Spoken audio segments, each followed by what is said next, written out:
welcome everybody to our IFE Australia Ignite series of webinars, proudly sponsored by Zurich Resilience Solutions. Today's topic is Battery Energy Storage Systems, or BESS for short. This session is designed to spark some lively discussion, pun intended, by bringing together fire and rescue services and industry experts to explore the fiery evolution of BESS systems.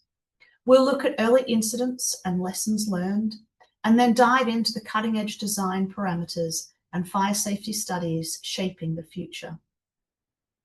I'm Fiona Perrin, one of the board directors with the IFE Australia branch, and I have the privilege of chairing today's panel.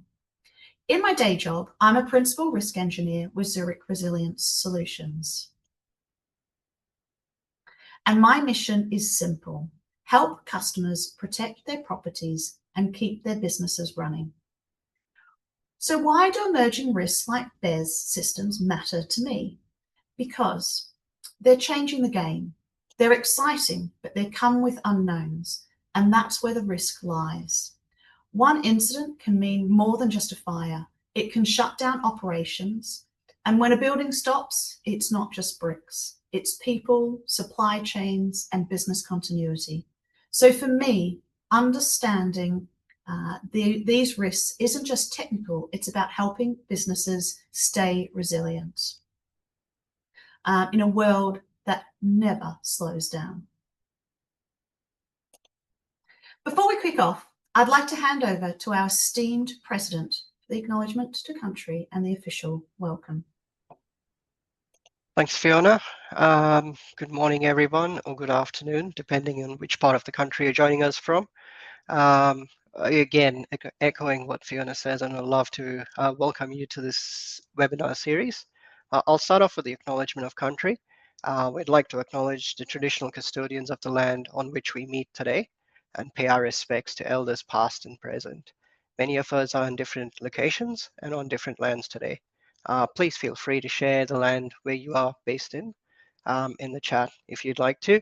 Just a little bit about where I am. I am in Castle Hill in New South Wales, which is the home of the Bidjigal people. Thanks, Fiona. And further to that, today is Remembrance Day, 11th of November. So we'd like to acknowledge all the veterans and the members of our armed services and emergency services that are joining us today. It's a bit emotional for me too, because I am a descendant of a World War II naval engineer. So I did remember my grandfather today, who was part of the Royal Indian Navy during the Second World War. Thanks for that, Fiona.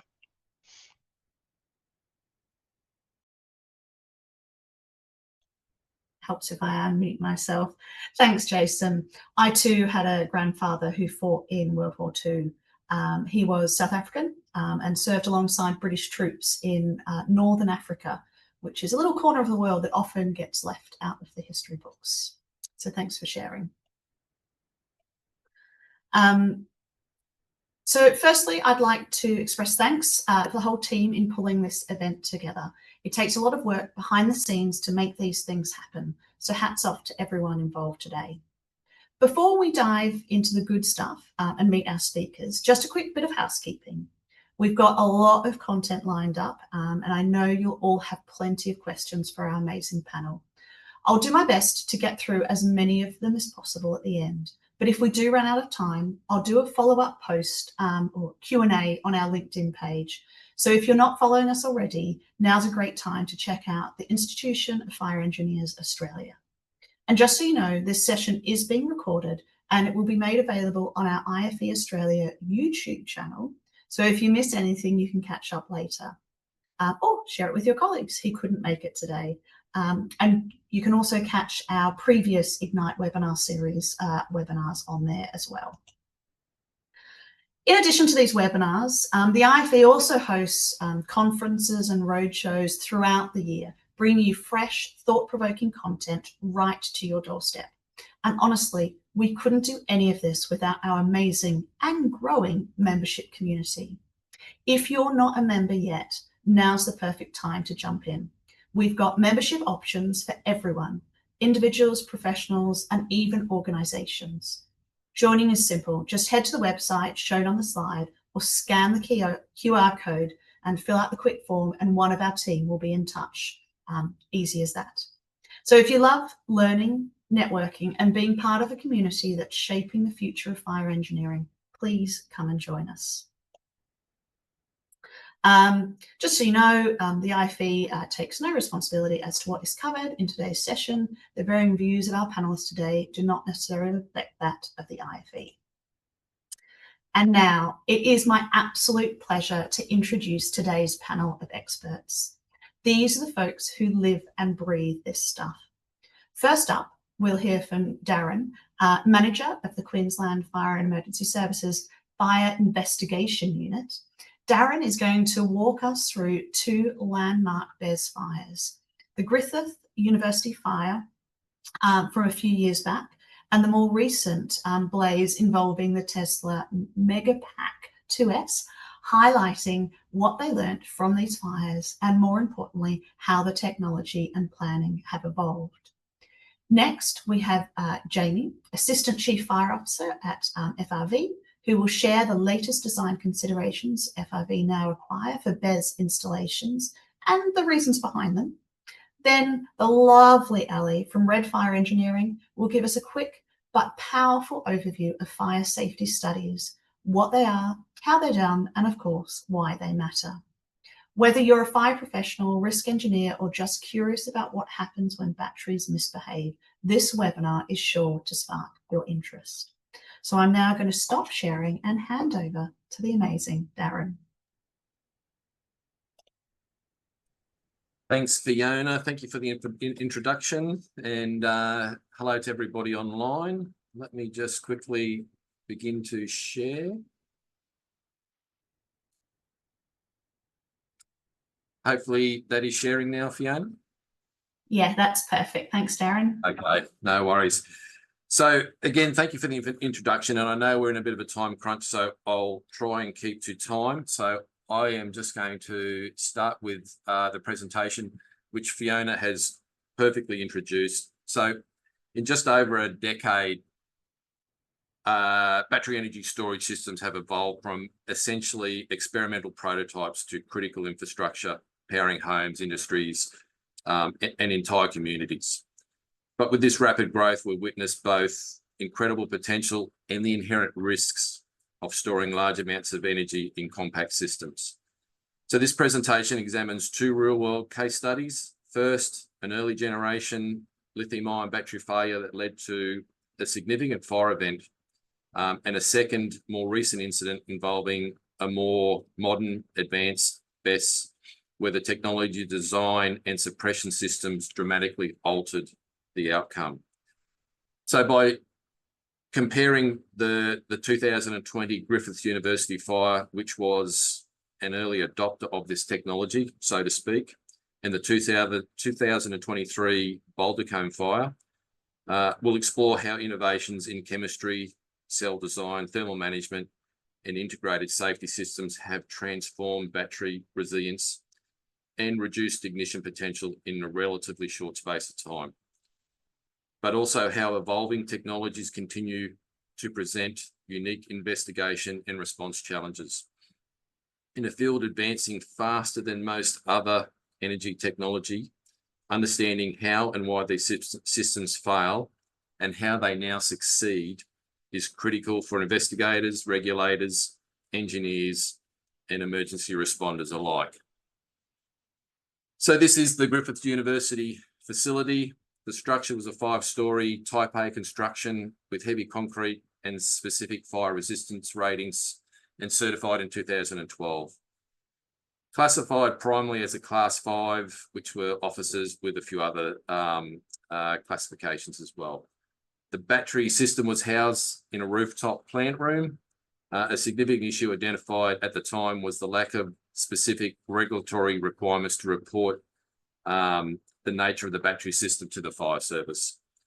So at that time, there was no legislative obligation for any party to report any specific type of battery hazard to the fire service. So there was nothing untoward. It was just the circumstances at the time. The building was equipped with standard fire safety installations for a Type A building, such as detection, emergency lighting, and sprinklers. So the building itself was designed for an off-grid operation featuring a hybrid energy system. The system integrated solar power, battery storage, and a hydrogen production and storage facility. So the system's logic was to disconnect from the main grid during operations of high solar generation and rely on its stored energy, only reconnecting when these internal sources were depleted. So the building had a 200 square metre solar PV array on the rooftop and additional arrays on the awnings. It had a DC storage capacity of approximately 300 kilowatts, and also had an inbuilt hydrogen electrolyzer, produced hydrogen on site, which was stored in an adjacent metal hydride facility. And the system operated through a constant interplay between solar generation, battery storage, and the hydrogen system. So quite advanced for its time. So this is inside the battery room of that facility. You can see the two battery banks positioned in parallel rows, each battery bank consisting of 4 strings of 128 batteries in each string. Each string was double-sided racking, so 2x64 batteries in each parallel level. And the image is half of the battery bank that you're seeing, so a quarter of the whole installation in that particular photo. Each battery bank was controlled by an individual switchboard, where a battery bank DC isolator and individual string isolators were available. And the entire system was managed by a battery management unit, which reported to a remote and dedicated PC. Each string was monitored by a battery management system, and numerically identified from the top to the bottom was string 1 through to string 4, and nominally 400 volt DC available at each string. So that is the opposite view, just of the opposite rack, showing how it mirrors the picture you just saw. So installation design, the room and building itself had a fire resistance level rated in minutes for the 3 structural adequacy, which is the stability, integrity, resisting flame passage, and insulation, so resisting that heat transfer. The battery room compartment had an FRL of 120 minutes for each of those criteria, so it was a pretty strong structure. The compartment walls were concrete, again with that 120-minute rating, and the ceiling was lined with 2 layers of 16mm fire-rated gypsum board. It had a sprinkler system installed, but the sprinkler system was located external to this battery compartment in that open core zone, which, while compliant with the NCC at the time, it provided no suppression inside that battery room itself. So this is the battery room external view on level 5. So you can see the roof was sloped, creating a high point at the front entrance over a 3 to 4 metre wide passageway. Of note, the distance between the door and the railings, and you'll see why that is important when we see some of the videos, and approximately 6 to 7 metres before the end of that area drops off. There is a void existing in the roof, and you can see the red dots. They indicate where the sprinkler heads were, and that arrow is that void. The sprinkler system directly above the door that you can just see, that was the sprinkler that was in operation when the crews arrived. So the failure event and how the associated fire behaviour was the cause of basically a catastrophic voltage drop in one of the cells, which was later attributed to a short circuit as the cause. So typically that incident led to a thermal runaway reaction happening within that individual cell, which then propagated very quickly to the surrounding cells. The vertical stacking of those cells that you saw in those previous pictures allowed the flame to easily expose those other cells, escalating the fire very quickly. The compartment design with self-isolating smoke dampers and what we now know as a 30 cubic metre void contained the off-gassing fumes, which created a large smoke volume reservoir in and above that those racks.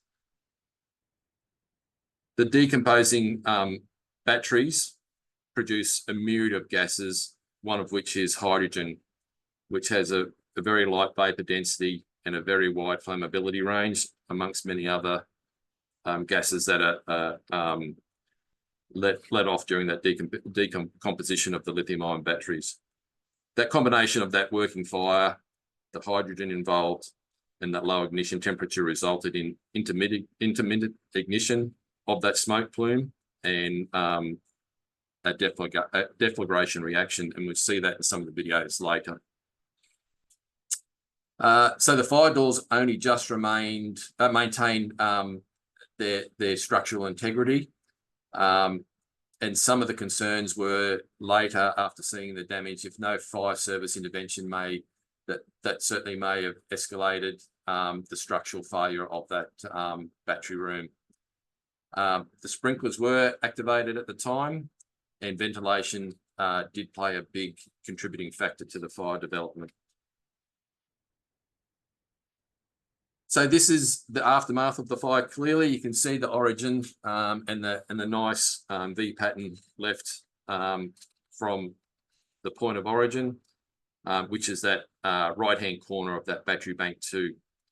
You can see where the vertical orientation of the battery cells facilitated that convective heat rise, exposing fuel on those upper levels and contributing to that fire growth. It is worth noting, though, some of the calculations done post-fire was the available fuel load across 2 battery banks.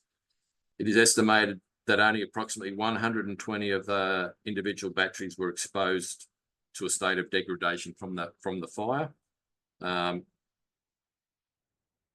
That sustained flaming combustion for approximately 90 minutes. This equates to a credible maximum of 10% of that fuel load was only involved in the fire that we'll see. The fuel load in the stored energy chemistry of that system contributed to that fire development. So this is one of the videos. Yeah, man, it's a pretty big fire up here, mate.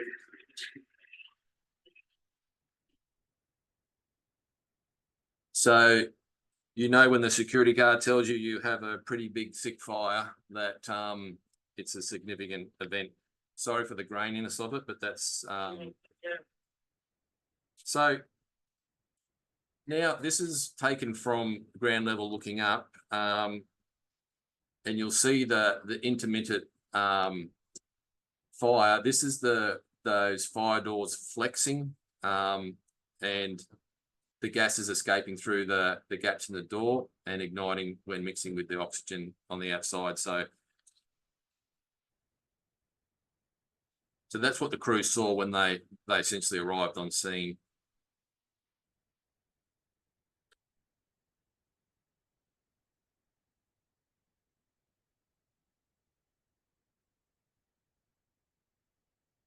So this is the explosion.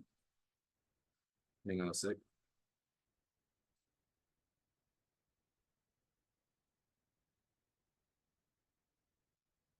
So you can go, if you think back to the earlier photos of the distance between the door, the railing, and the end of the that, I'll play that again. Should play again. How far that gas phase explosion projected out from that battery room. We had 2 firefighters injured, thankfully not badly. Both were knocked off their feet. Thankfully, the railing stopped their fall, and they were off work for about 2 weeks with concussion. So this is the aftermath of the fire. This is the door leading into that battery room. And as you can see, the little battery room sign on the door was really the only indication that there was a battery room in that facility. You can see the heat demarcation marks down the bottom where the hot gases were escaping, and that was part of the doors flexing and those flames coming out initially. Again, just a quick picture of the top of the door showing the heat demarcation around the gaps in the top of the door, where again we saw flame pushing through. This is into the battery room. You can see the back of the door, the consumptive damage to the painted surface, which gives us a good indication of the top-down damage from within that battery room. So we saw the sloped roof design and the impact of the firefighter intervention. So the roof was sloped, creating that high point in that above the front entrance over that passageway. The HVAC system had a high supply vents at the rear and a high return vent at the front. The key design omission was the lack of return air smoke detection in the ducting, which would typically trigger an AC shutdown in a fire. An exhaust ventilation system was installed to manage incremental off-gassing from the batteries during the heating phase, which is typically not during a thermal runaway phase. During the fire, the fusible leak dampers on outflow ducts activated as designed, and that sealed that upper part of that compartment. The sloped roof created that receptive void or smoke reservoir in that upper section. The total room was approximately 120 cubic meters. So there was basically 90 cubic meters left of free airspace. So this is inside post-fire, after it's been laser cleaned. You can see the ceiling lining, the rear access door, which I didn't mention, but that was part of the firefighter intervention and the impact of ventilation. They did try and access this door early on, but it wasn't resealed, so it was now becoming an oxygen supply source. The two HVAC vents up in that back wall.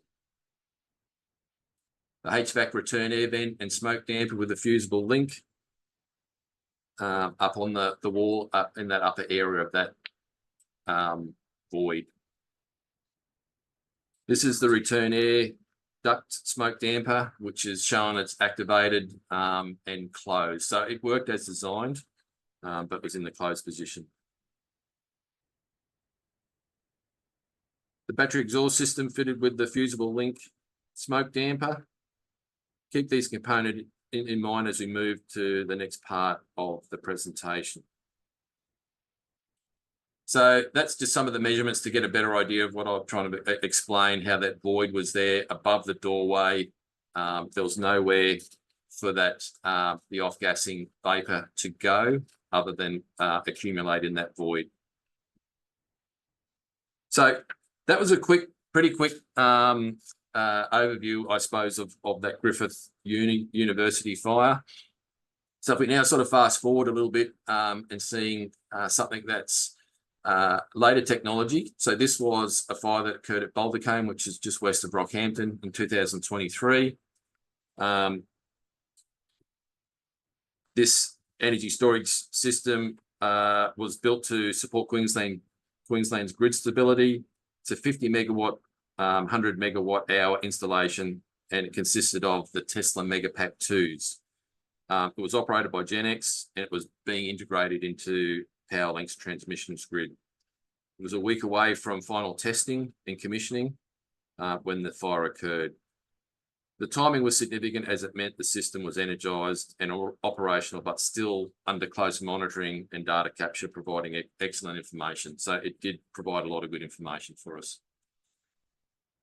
So quickly to appreciate the improvements made that we saw from the Griffith Uni, we need to have a look briefly at the Victorian Big Battery Fire in 2021.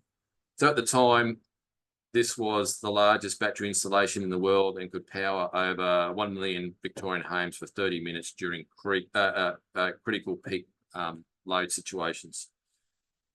The project used Tesla Megapack 1s, which was their first design, and I believe the chemistry was based on the NMC chemistry. The fire was triggered by a coolant leak, which led to an electrical arcing and thermal runaway event. And the fire did spread to a second Megapack. The event required more than 900,000 litres of water, which presented some contamination issues during the suppression, and did raise some environmental concerns. So the investigation identified vulnerabilities in both the coolant system integrity and the fire containment, which directly influenced the redesign of the Megapack systems. So just to be clear, I'm not advertising or endorsing Tesla. It just so happens both fires use these, and it forms a good basis for comparison. So a bit of a quick breakdown on new technology versus the early technology, and it's a bit strange we're saying early technology, and this was only literally 5 years ago, but it's how quickly this technology is going. So in response, Tesla introduced that Megapack 2, which incorporated several major safety upgrades. It changed its battery chemistry from that NMC to LFP chemistry, which is a more stable composition with a lower risk of thermal runaway. Each unit is equipped with an explosion control system featuring 22 pressure vents and internal sparkers that safely burn off flammable gases before they accumulate. So a lot of the manufacturers have their own way of doing this. This is Tesla's way. The modular design limits fire spread between compartments and is IP66 rated. So it ensures good resistance to environmental factors. And together, those improvements reduce the likelihood and consequence of these BESS fires. So this was captured on camera on the 26th of September. The probable ignition source was identified as a bus bar arcing, which initiated thermal runaway in the module. So as we'll see later on, it wasn't the batteries that failed initially. The batteries failed as a result of a massive arcing event. Importantly, the fire was contained to that single unit, and no spread to adjacent units were observed. So thermal imaging and system monitoring confirmed that neighbouring units remained within safe operating limits, and the explosion control performed as designed, and we did not put a drop of water on it. The site was monitored, so literally no water runoff, which is one of the big differences as compared to the early designs of that Megapack. So we're on scene for a couple of days with the investigation with many other parties. You can see the unit in question. It didn't propagate to other units. And essentially at the end of that time, they unbolted it, wrapped it in plastic and transported to Melbourne. So we went down to Melbourne for the teardown. And this is just a quick slide of comparing some of the what that looks like before and after. But of note, top right, you can see the lower section of the customer interface bay where the cables come in, and already we can see some displaced bus bars down there. The one in the bottom right was taken by the officer in charge on arrival. So not a very intense fire, and literally that's about as intense as it got, what you saw in that video. So during the teardown, the photo on the top left does show the damaged bus bars showing clear signs of arcing, and they were removed from that bay 4 under that customer interface bay. Bottom left shows the rear of the unit with all the panels removed so we could access those bus bars and get a good view of them. And the top right, close up at the merging point of the bus bars for bays 5 and 6, which showed evidence of arcing. So just some of the key differences. The slide summarises between the Griffith Uni and the Boulder Cone ones, comparing those two events illustrates the value of design evolution. So at the Griffith Uni fire, facility design, open racking, lack of ECS, limited venting, all contributed to fire involvement and spread. At Boulder Cone, we had the LFB chemistry, sealed cooling, enclosed racking, and ECS prevented that propagation from unit to unit. And also the technology did slow down the propagation from tray to tray within that unit, which led to a less intense fire overall as well. Environmental impact was minimal, and the safety systems functioned pretty much exactly as they were intended. And it does show how engineering lessons learned and cross-agency collaboration have significantly reduced risks in these sort of installations. Nearly finished, Fiona. Well, you're going to give me the hurry up in a sec. So quick lessons learned. Definitely from an operational perspective, several key lessons were reinforced. Avoid unnecessary water application.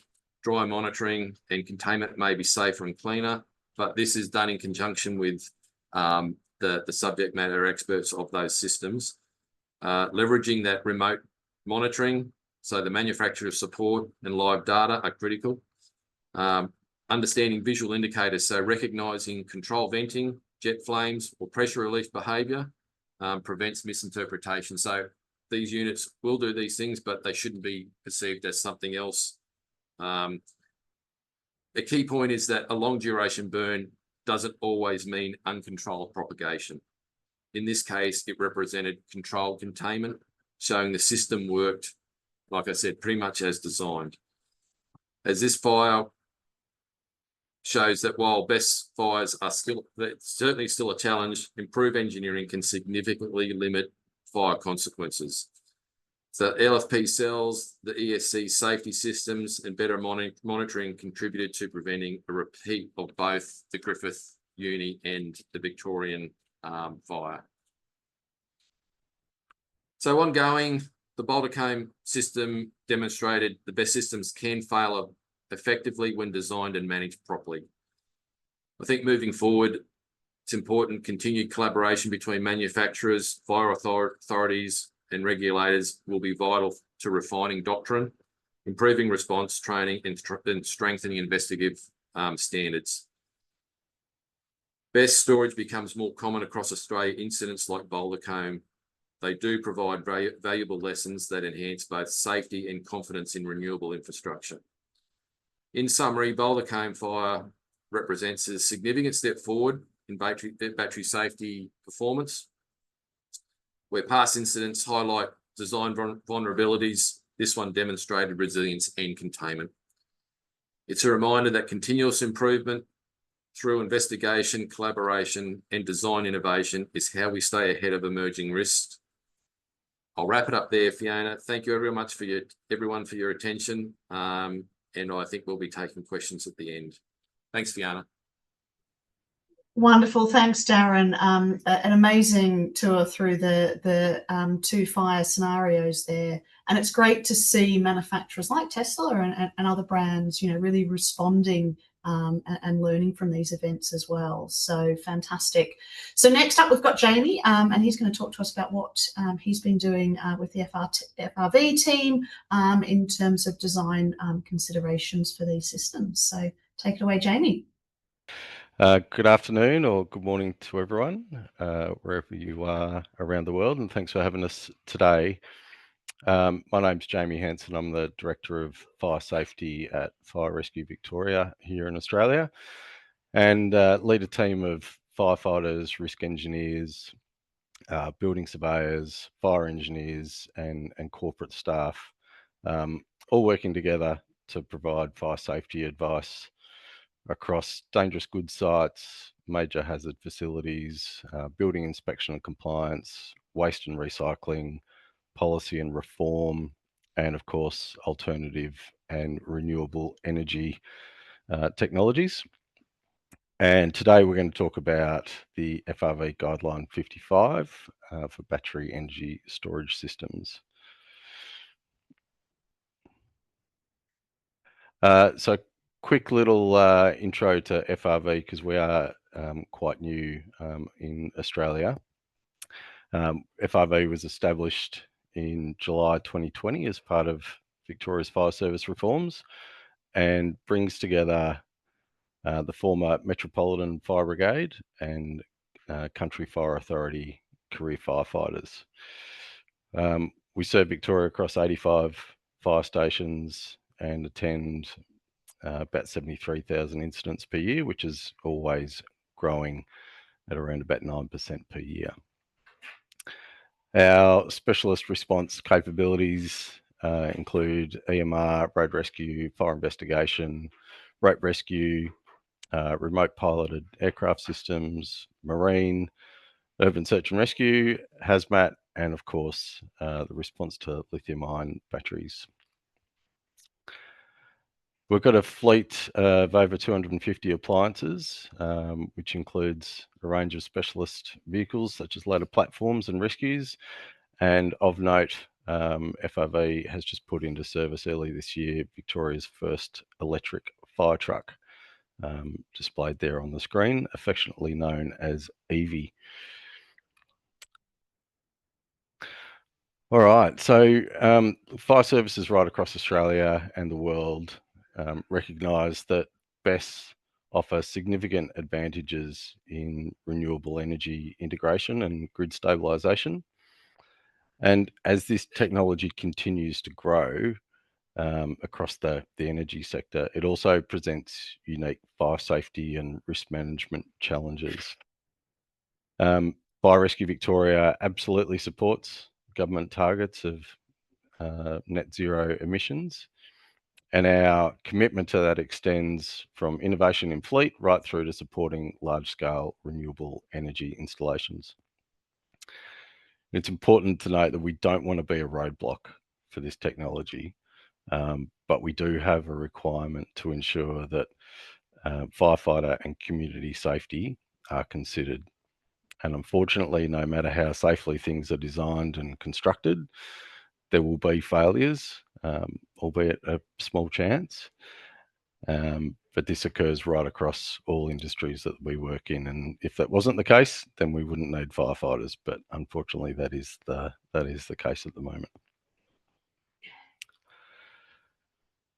So some of the challenges that firefighters face, which Daren did a great job of explaining to you through the videos and the footage there. You know, understandably, there's the stranded electrical energy, the combustible and toxic fire emissions and potential explosion like we saw, the secondary ignitions. They are very complex and resource intensive and protracted extinguishment and cooling operations. And the contaminated firewater issue is also a significant issue to us. As Daren mentioned, we and the rest of fire services around Australia learnt a lot from the Victorian big battery fire. You know, using close to 1 million litres of water and, you know, creating that environmental hazard as well. We now have a very different way of combating these incidents, and essentially that is to let it burn. We will still provide cooling water where required, but throughout these things, the on-site specialist advice is going to be critical. We're certainly not the experts in this, and we're going to work collaboratively with the site operator. So up on the screen, you'll see there a QR code, which fingers crossed should work, which will provide you a link to the FRV guideline. It's guideline 55. And that's been developed to help designers and proponents work through that complex environment of fire safety in the alternative renewable energy sector. And will provide a lot more detail for you as you navigate your way through that. I guess it's fair to say that our approach 12, 18 months ago was quite conservative. However, as we've worked together with designers and the battery manufacturers over the last little while, we have, come to, I think, what we think is a more progressive approach to fire safety with regarding BESS. So hopefully you've all got a copy of that now. If not, it is available on the FRV website. This table, which is available in the guideline, provides a good overview for the requirements for the different sizes of BESS that we encounter.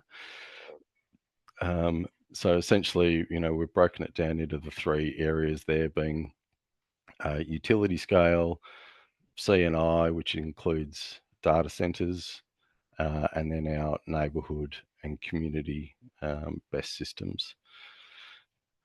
Essentially, from our experience, most of the neighbourhood and community size batteries, if they're within that kind of range, then we're not expecting any formal consultation with FRV.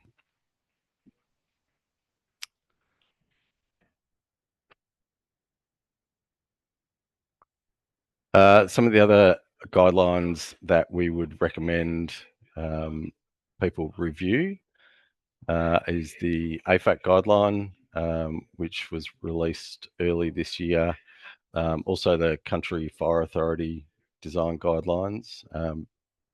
Credit to CFA, they were the first ones in Australia to actually put out some guidance for BESS systems, and that was reviewed in 2023.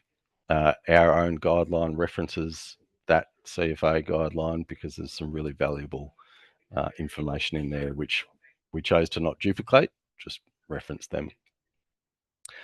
There is some requirements for certain installations to undertake a fire safety study, and our guideline 54 provides some information on that, as well as obviously the risk assessment guidelines. Some of the technical documents that we refer to in our guideline are there on the screen. I won't read through them all, but feel free to take a photo of that if you don't actually need the full guideline from the QR code.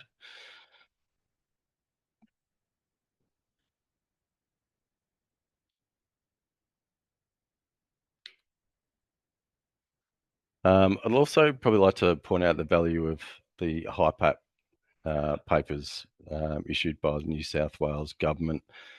They're recognised nationally and offer really good framework for a number of planning considerations, particularly those ones on the screen. So the fire safety study, HIPAP 2, that offers a really well recognised methodology for the development of fire safety study. And if an FSS is required, then FRV expects that this format is followed essentially without deviation. It's a good systematic analysis aimed at identifying and mitigating fire-related hazards associated with a building or facility, and Ali will talk a little bit more about that shortly. In some jurisdictions, the relevant planning authorities or government departments may require preliminary hazard analysis. We recommend those for installations over 5 megawatt hours, and we would refer to HIPAP 6 there. And then in some circumstances, we're looking for consequence modelling, also called consequence analysis.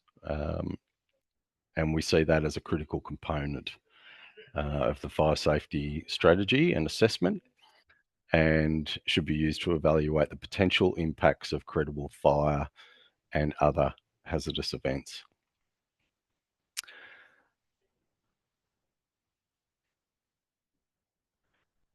So from our experience, community batteries generally, and it's changing month by month, but generally range from 200 kilowatt hours to 2 megawatt hours. FRV is pretty comfortable with a fire risk assessment being conducted in accordance with ISO 31000. If the installation is planned to be within 10 metres of a habitable structure, like an office or a dwelling of some sort, then we will request a consequence analysis. And I know in Victoria, Department of Transport and Planning will make that request. And if the installation is not greater than 2 megawatt hours, then a fire risk assessment is okay, and a bushfire attack level assessment if applicable, if it's in that zone. Huge increase in C&I installations, particularly for data centres at the moment. Generally, we're seeing those at 1 megawatt hour to 5 megawatt hours.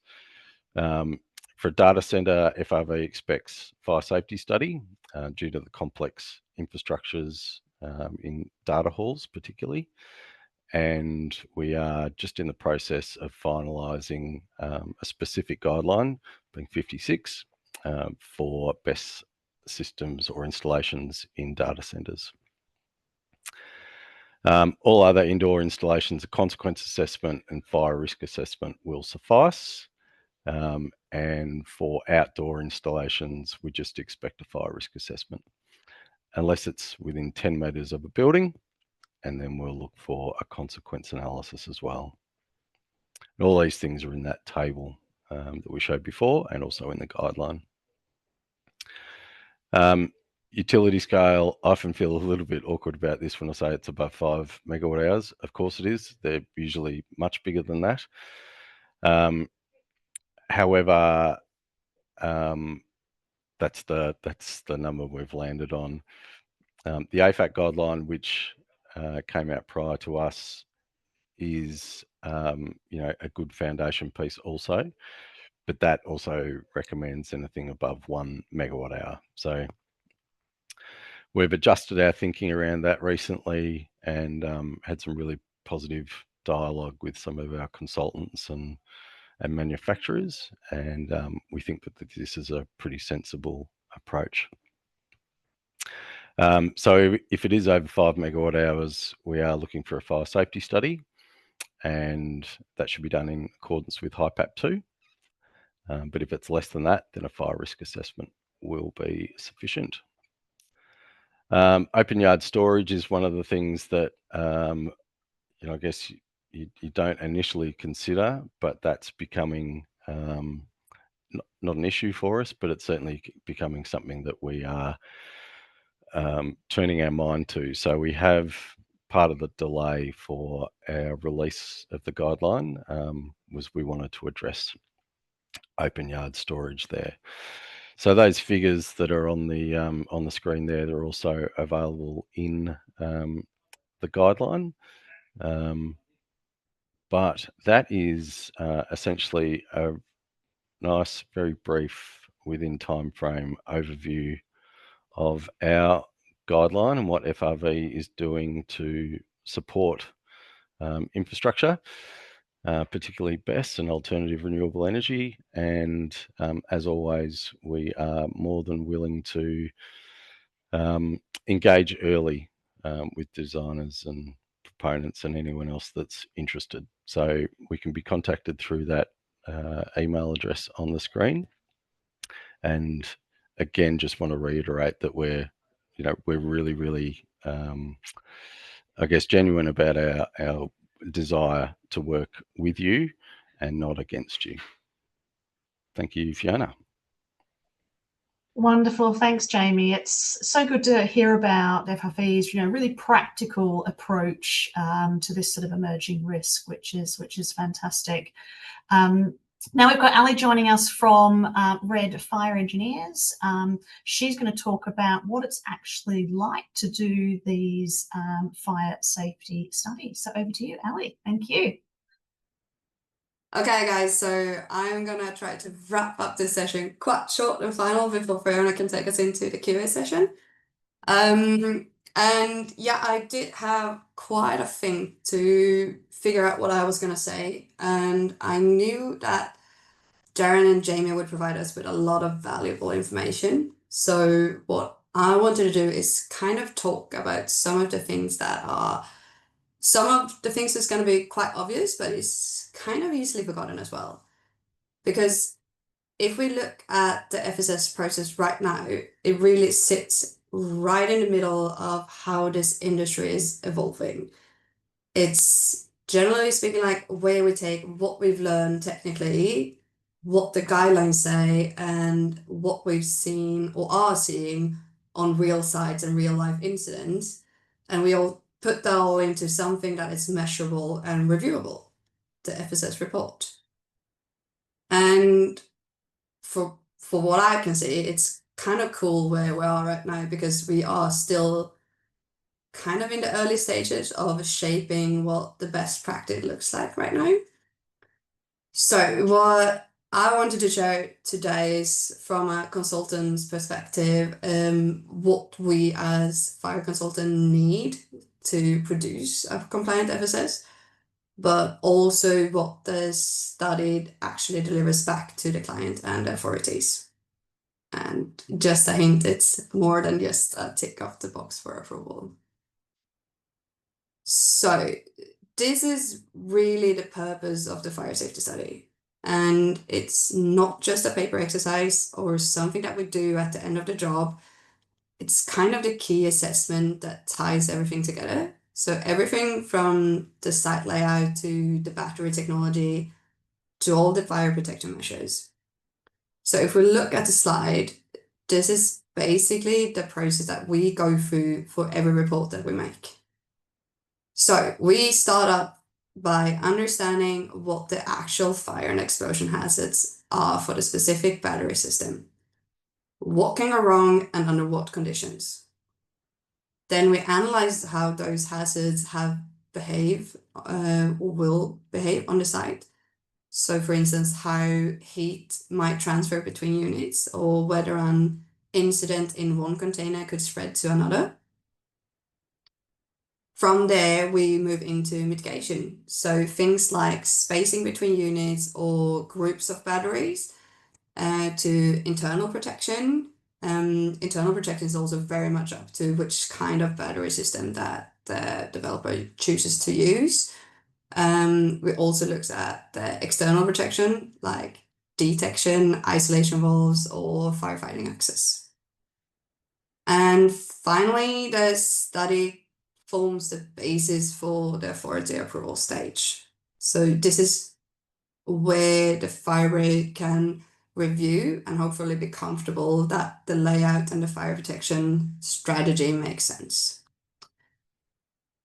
Like I would say in short that the FSS turns a very technical and fast-moving field into something that is measurable and reviewable, so that everyone, including designers, the client, and the fire brigades, can work from same understanding before the site is built. So what do we need? We need a site configuration.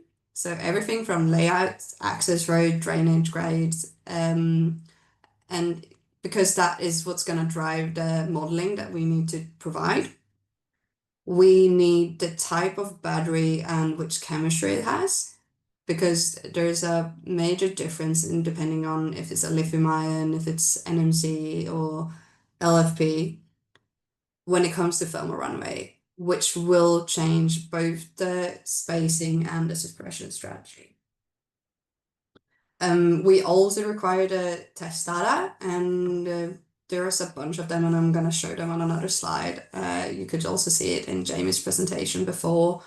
But this is sort of where it's going to tell us whether the gases is going to ignite, vent, or self-extinguish in terms of fire.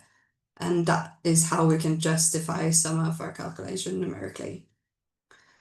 Adjacent risks, sort of like surroundings. If there's a dwelling 80 meters away, we will need to do further analysis with running emission dispersion, for instance. I've also added two things that I think is very crucial. The first one is the contact with other design teams, such as fire services, hydraulic, and electrical engineers. Because I believe this is a very much of a team effort to pull through, to get an FSS through, because we depend on them and their flow rates, deluge designs, hydrant reach, and it's a constant team effort to make this work out in the end. And lastly, I think I speak for every consultant everywhere, and that is time. To get a proper FSS out, it takes about 8 to 10 weeks, and that includes all the modeling, the QAs, but also having an ongoing process and discussions with the fire brigade. So engaging us early is how you can keep the program kind of realistic.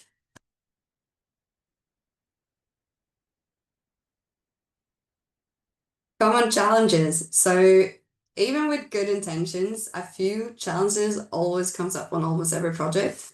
And there's certainly a bunch of them, but I just figured I'm just gonna mention a few. The first one is changes to layouts late in the process. I think that we are usually involved quite early, but even small updates towards the end, like shifting a unit, changing the drainage, or just moving a package of batteries are going to have a much bigger impact than it might seem. It may affect our modeling that's usually already been validated. So it's less about us getting involved early and more about managing those changes carefully, especially when it's late in the process. Another big one that is very much upon us to handle is conflict and guidance documents. And it's not me necessarily saying that it's one is right and one is wrong. It's more that a lot of the design guidelines that we have do have different type of view they are written from. So if you look at HIPAA 2, it takes more of a hazard industry approach, while the fire brigades guidelines are usually more focused on the emergency response. And these don't always align perfectly. So part of our role is interpreting them both and finding a balanced solution that satisfies the intent of each. Then we have the different expectations between fire brigades. They each have slightly different processes and focus areas. So this is very early on, because obviously we are trying to streamline our reports to make them more efficient. And there are differences across the states and across the brigades. So that's why you need to keep a very open line of communication with the representatives. And finally, the limited coordination between the design disciplines.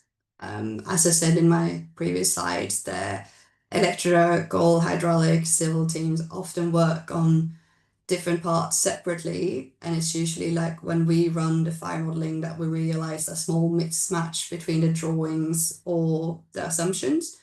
So these challenges really highlight the need for good communication across the board, especially towards the end when the design is almost there, but small changes can have very large effects.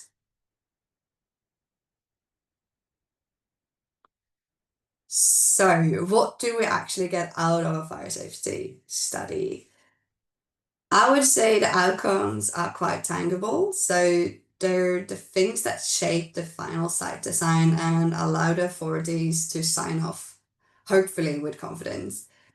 So just to mention a few, because there's a bunch of recommendation that comes into these reports, but let's talk about a few of them. So if we have the thermal radiation calculations, this is where we model the radiant heat from a single unit or a cluster to determine the safe separation, both between batteries, but also between groups of units. But it can also go to like nearby structures or boundaries. And I would say it's one of the key parts of justifying the layout. Then we do the toxic and flammable gas dispersion modeling. This is especially for hydrogen fluoride or other gases that might be released during a thermal runaway. And this is also very much based on which type of chemistry the battery has. The firewater containment piece looks at what happens once suppression starts or if water interacts with the batteries. So we model how much contaminated water could be produced. We check that the bond can hold it and that the isolation walls work as intended. It's all about preventing the runoff to the environmental risk. Then there's the fire protection strategy, which ties together all of the practical systems. It's everything from detection, extinguishers, isolation, signage, access. And this is something that we do very closely with the design teams in the end. Finally, we also include the emergency management guidance. So things like how the fire service accesses the site, where they can isolate the power safely, and what the shutdown procedures look like, because that differs a lot depending on which type of battery that you use. So overall, the FSS turns design information into quantifiable, reviewable results, but I would say it's just not just a list of recommendations, but like clear, defendable inputs to make sure, or have the intention to make sure the site as safe as possible, and that the authority can review the report easily. And yeah, I just wanted to include some things that I can see looking ahead. And I think every one of us that works in this space or area can kind of agree that it's a very quick movement. And for instance, there's been talk about more battery specific guidelines coming through. So instead of one size fits all approach, we would likely start seeing clearer direction for different type of chemistries, but also specific brands of batteries. And I believe that that's going to really help with the consistency, both across the projects, but also in between different consultants. We're also seeing more emphasis on using standardized test data like UL 9540 and such. And these are the kind of tests that show how the batteries behave under stress. Things like fire propagation, gas release, shutdown behavior. And to have that data up front means that we can base our FSS calculations on real results rather than some assumptions, which makes the process much more reliable in the end. And finally, there's a big push for better alignment between authorities across the sites. As you could hear when Jamie was talking, that they are using each other's and they're kind of relying on each other's guidelines sometimes. And each state still are doing things a little differently, but there's definitely like a momentum toward a more unified approach, which I believe is going to make life easier for everyone involved in design and review. Not meaning like we still need to challenge the perspectives of how we do things differently. So it's a really exciting time. I think things are like evolving fast, and I think with each product that we are making, we are also getting closer to have a more consistent and data-driven approach to BESS fire safety. So very few fast takeaways from my short talk. First, early engagement really does save redesigns. Getting the fire consultant involved early means that we can model and validate the layout as it develops, rather than fixing issues later when things are harder to change. Second, coordination is everything. The FSS only works when electrical, hydraulic, and fire systems are very much aligned. And it's that communication between teams that makes compliance smoother and reduces the back and forth communication with the authorities. And lastly, the FSS isn't just a tick the box exercise to get approval. I want people to see that it's a live safety assessment. It shapes spacing, containment, access, how the site can actually be responded to in an emergency. Because at the end of the day, it's about achieving both compliance and real risk reduction. And I think with each new project, we are learning how to do that better step by step. Yeah, that's all for me. Wonderful. Thanks, Ali. That was a really insightful presentation. I know I learned a lot, and it's a lot more in-depth, the process, than I had considered. We've got quite a few questions coming through now. While we've got you still on the screen, though, Ali, there was one that I was quite particularly interested in, and it asks whether do the fire studies consider bushfire risk? So is there a BEL or a radiant heat threshold that a BESS should be designed to in forest or grassland, for example? Yeah, so this is very much depending on where it's located, and it usually requires a bushfire assessment before. Okay, fantastic. All right, thank you. Now I'm going to jump all the way back to Daren if he's still awake. I am conscious we have gone over time, everyone, but if everyone's happy to stay online, we've still got almost all of our delegates still. We'll handle a couple of questions, and any that come in that we don't get time for, I'll follow up with a LinkedIn post afterwards. So Daren, easy one for you. Was there any fire suppression systems installed in the Boulder Combe BESS system? So only the inbuilt ones from Teslas, but when I say fire suppression, their fire suppression is let the unit burn. So that's how they do it in terms of and that's how they're designed to react, right? Correct. And but fire suppression could be, I suppose, part of their explosion control system. So it limits that explosion and transition to fire. So, but the typical ones, I think everyone's familiar with, like sprinklers or halons and stuff. No, they don't have any. Okay. But perhaps if it was an inside installation, that could be something that could be considered. Possibly, but I don't. That would be part of the mega packs. Yes. Yeah, but just on that, Fiona, interestingly enough, there is a big move away from these kind of BESS systems in enclosed spaces. Yes, for very obvious reasons. Yeah.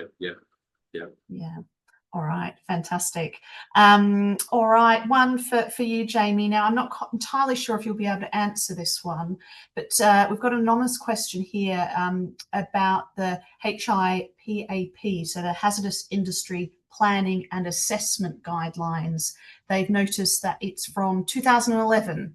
And are you aware of any upcoming updates for those? Now, I see at the top of this document is actually from the New South Wales government. So I'm not quite sure how much influence you have over that, Jamie. Yeah, we certainly don't have any influence, although we do work with Fire Rescue New South Wales very closely on this stuff, but I'm not aware of any updates being made. What I can say, though, it's a continual problem, isn't it, with these guidance, is keeping everything up to date and keeping it up with, the sort of emerging risks that we see. So yeah, and look, it has been recognised by many people that HIPAP 2 was designed for essentially major hazard facility type environments, and it's kind of been adapted or adopted for use in BESS, so it's not specific to that. And I would imagine that there will be something more specific to BESS in the future. Coming soon. Watch this space. Yeah. Fantastic. All right. We've got a great question here from Yasir from CFA in Hoppers Crossing. As a voluntary brigade with a rural-urban interface, how can we best prepare our operational members for these incidents? And what should be the frequency of these training sessions in relation to the risk? And he's also asking about what are some great resources for these training sessions that brigades can access. Maybe we can put together a list of some resources and post it on our LinkedIn following this session. But is there anything anyone can think of that could help point him in the right direction? I can probably answer that because we work quite closely with CFA. So welcome, Yasir. I would suggest that the main thing to do is within the brigade and group and district framework that you have out there in District 14 is to do the site familiarisation tours so you better understand the hazard and the risk, and then adjust your training to suit that, depending on on the type of system that you're referring to. But I think I know the one you're talking about. Okay. Perhaps, would you be able to connect with him offline, perhaps, Jamie? Quite possibly, but I would suggest going through to the District 14 office, and if they need any help, they can get in contact with me that way. Fabulous. Questions coming in thick and thin here. Perhaps which one can we go to? Gosh, this is a difficult one from Jeffrey. Given that the systems are rapidly evolving, what is the strategy for updating existing legacy systems, or are they grandfathered with no requirement to update? And that's an interesting one, because if they are installed, there's very little power, isn't there, to make any updates if they were, adhered to building codes at the time of installation. Which is a constant battle. Yeah, that's correct. And we see that with the normal traditional building stock as well. So essentially they'll be grandfathered. Yeah. But any major change or renovation to them will require an uplift of standards. And I will plug the services of risk engineers here. Get in contact with your insurer, who can also help with advice around this sort of moving forwards in terms of what can reduce the risk to property in particular. Fantastic. One for you, Ali. Can Ali share experience about the acceptability of computer modelling by Fire and Rescue New South Wales? I don't know if you've worked across the border at all. I mainly work with FRV project, Victorian projects, but it differs a bit depending which type of modeling that you uses. We use for our analysis, we use GEXCOM right now, both for dispersion and radiation, and also sometimes that we use the fire that a lot of fire consultants use for the BCA work. Yeah, I'm not sure if that really answers, but yeah. From our, at least knowledge of other states, actually, they are using, sort of what FRV are doing as standard practice. We spoke last week in our practice session that Fire and Rescue New South Wales have actually just released their own guidance. It's available on their website. It's still in the draft or open to comment stage. I don't know, Jamie, if you wanted to have a quick say in how you thought that guidance differed from what you're doing in Victoria, or whether they've just rehashed all of your hard work. No, I would say I have read the document, which is open for public comment, and essentially it's well aligned with CFA, FRV, and AFAC. So we're all in synergy. They do offer more detail in some areas that we haven't been as explicit in, but there's nothing that contradicts it. In regard to the consequence modelling, some of the programs that so this is not an endorsement of those programs, but I guess our risk engineers are familiar with GEXCON, as Ali mentioned. There's risk curve, FAST, spelt with a PH, and Safety. So, fantastic. Yeah. Good stuff. I think, although we do still have questions in the Q&A, I think we are going to have to call it a close for today. Let people go back to their paid jobs. But I want to do an absolutely big thank you to all of our panelists. It was a really insightful session on what is, quite a technical kind of subject. So it's really great to see both fire and rescue, and industry working together, and hopefully, long may that continue, really. Thank you all to all of our delegates and all of our wonderful IFE members. So this webinar will be made available on our YouTube channel. Keep an eye out on our LinkedIn profile for when that goes live. And thanks again, and see you next time.